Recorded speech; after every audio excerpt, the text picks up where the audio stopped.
Good day, everyone, and thanks for listening to today's podcast. Today, I'm going to speak on one of four personality categories that I feel that all horses have. I'm going to do three different things. I'm going to give you a brief overview of why I feel determining your horse's social preference is important for you and your horse. I'm going to explain why I believe determining your horse's social preference is so important and how you can make a few simple changes to support your horse's preferences. First, I'd like to say I definitely believe that every horse has its own personality, just like we do as humans. Secondly, I don't believe there is only one way to determine your horse's personality, but the way that I'm sharing today is easy to learn for the horse owner without having to learn new terms or study horse or human psychology. It's a method that is comparative to Myers-Briggs testing that many listeners have experienced themselves firsthand, so the terminology should be familiar. I feel social determination, determining whether your horse is an extrovert or introvert, is important from many aspects. If your horse has a place or method that you have provided for him to rebalance himself, rebalance meaning a place to relax, to regain composure, then that horse can manage everyday pressures and stresses more easily and possibly eliminate future behavioral or health issues. Knowing your horse's social preference is important because he's either energized by other horse stimulation or he's being drained by other horse stimulation. And both situations are very important for the horse owner to realize. Even though most of us don't intentionally want to stress our horses, we often do. First, we've domesticated them, which is not their natural state. They are herd animals. They don't naturally seek the vetting we give them, the farrier work, being tacked up or bitted. Or how about when we fly spray, blanket, place in enclosed shelters, or being trained or ridden by humans? And lastly, what about when we transport them in those moving horse trailers? We oppose many, if not most, of those situations in order for us to feel that we have a well trained horse. So, whether you think it or not, this creates internal stress for the horse, and that stress might not be outwardly exhibited for you to see. So, as you begin determining your horse's social preference, you can better support that horse's individual needs. The social category is made up of extrovert and introvert preferences. I say preferences because in most cases the horse will have some tendencies of both. We want to determine which is more prevalent so we can support that need. The total score that we give in the social category is a 10. So, based on all of my readings to date, I have one horse that is an 8 extrovert and a 2 introvert. You would state the extrovert score first and the introvert score second with a combined score of 10 points. So now I'd like to share some exercises that you can do over and over to fine tune which preference your horse has. Each exercise, I would say you're giving your horse a reading. It's a particular reading on a particular day for that horse. Exercise number 1. When you release your horse into a pasture, and this pasture has other horses in it, does it make a beeline to the horses that are already in the field? If this is true, that could be an indicator or a reading that your horse needs herd interaction, leaning it slightly more toward the extrovert side. Exercise number 2. When another horse walks nearby you when you're working with your horse, does your horse show great interest in that horse? Like an example, just for a moment. Or maybe you lost your horse's attention, or it turned its head to look directly at the other horse with its ears up. This could be an indicator that your horse really likes being with other horses. Exercise number 3. When your horse is in the stall and another horse that doesn't normally walk down the aisle is nearby, Does your horse go closer to the stall front to greet the horse? This could be verbal or just attentive ears. This could be an indicator that your horse has a strong social preference as an extrovert. Next exercise. Does your horse often stand in the field napping or grazing at a distance away from other horses? This could be an indicator or a reading that your horse prefers space from others and doesn't have a strong need for social interaction, which would mean that its social preference is a little more toward the introvert side.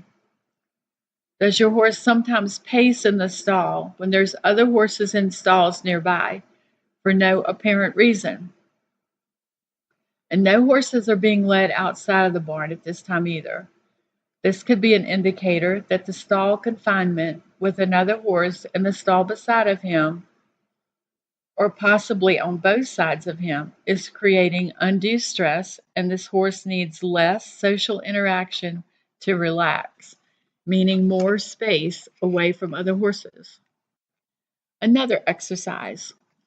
If you were at an all-day show and your horse seems to have more energy as the day progresses with all the other horse interaction going on, this could be an indicator that your horse becomes energized with lots of interaction, leading it more toward the extrovert side. Now realize, none of these examples are concrete. There are so many factors that can influence a determination on what I call a reading, but all of them are behaviors that are observable.